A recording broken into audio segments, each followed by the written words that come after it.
పరిశుద్ధ గ్రంథం ఛానల్ వీక్షిస్తున్న ప్రతి ఒక్కరిని దేవుని పేరిట వందనాలు తెలియజేసుకుంటున్నాం. ప్రేమ, సంతోషము, సమాధానం సదా మీకు తోడేండి నడిపించును గాక. నిన్నటి దినాన యెషయా గ్రంథం 22వ అధ్యాయం చదువుకున్నాం. ఈరోజు యెషయా గ్రంథం 23వ అధ్యాయం చదువుకున్నాం. తూరును గూర్చిన దేవోక్తి. తర్షీషు ఓడలారా అంగలార్చుడి, తూరు పాడైపోయెను, ఇల్లైనను లేదు, ప్రవేశ మార్గమైనను లేదు. కిత్తీల దేశము నుండి ఆ సంగతి వారికి వెల్లడి చేయబడెను.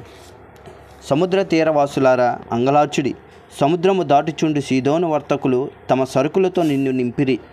సీహోరు నది ధాన్యము, నైలు నది పంట సముద్రం మీద నీలోనికి తేబడుచుండెను. తూరు వలన జనములకు లాభము వచ్చెను. సీదోను సిగ్గుపడుము, సముద్రము సముద్ర దుర్గము మాట్లాడుచున్నది. నేను ప్రసవ వేదన పడిన దానను, పిల్లలు కనని దానను, యవనస్తులను పోషింపని దానను, కన్యకలను పెంచని దానను. ఆ వర్తమానము ఐగుప్తీయులు విని తూరును గూర్చి మిక్కిలి దుఃఖింతురు. తర్షీషునకు వెల్లుడి, సముద్ర తీరవాసులారా అంగలార్చుడి.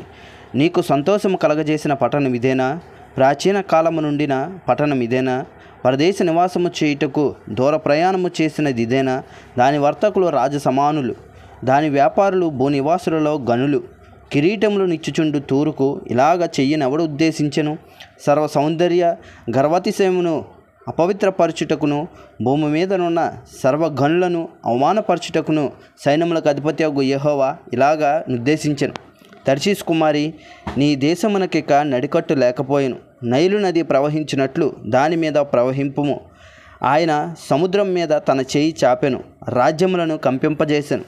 కనాను కోటలను నశింపజేయుటకు యెహోవా దానిని గూర్చి ఆజ్ఞాపించెను.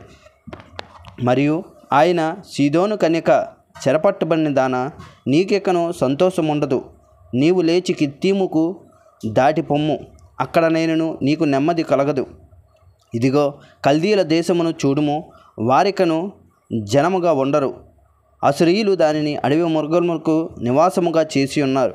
వారు కోటలు కట్టించి దాని నగరులను పడగొట్టి ఉన్నారు. తర్షీషు ఓడలారా అంగలార్చుడి, మీ దుర్గము పాడైపోయెను. ఒక రాజు ఏలుబడిలో జరిగినట్లు తూరు ఆ దినమున 70 సంవత్సరములు మరవబడును. 70 సంవత్సరములైన తర్వాత వేశ్యల కీర్తనలలో ఉన్నట్లు జరుగును. ఏమనగా, మరవబడిన వేశ్య సితార తీసుకొని పట్టణంలో తిరుగులాడుము. నీవు జ్ఞాపకమునకు వచ్చినట్లు ఇంపుగా వాయించుము, అనేక కీర్తనలు పాడుము. 70 సంవత్సరముల అంతమున యెహోవా తూరును దర్శించును. అది వేశ్య జీతమునకు మరలా భూమి మీదనున్న సమస్త లోక రాజ్యములతో వ్యభిచారము చేయును. వేశ్య జీతముగా ఉన్నదాని వర్తక లాభము యెహోవాకు ప్రతిష్ఠితమగును. అది కోర్చబడదు, ధననిధిలో వెయ్యబడదు. యెహోవా సన్నిధిని నివసించు వారికి సంతుష్టి ఇచ్చు భోజనమునకును ప్రశస్త వస్త్రములకును ఆ పట్టణము లాభము ఆధారముగా ఉండును. ఇంతటితో యెషయా గ్రంథం 23వ అధ్యాయం పూర్తయింది. రేపటి దినాన యెషయా గ్రంథం 24వ అధ్యాయం చదువుకుందాం. ప్రేమ, సంతోషము, సమాధానం సదా మీకు తోడేండి నడిపించునుగాక. ఆమెన్.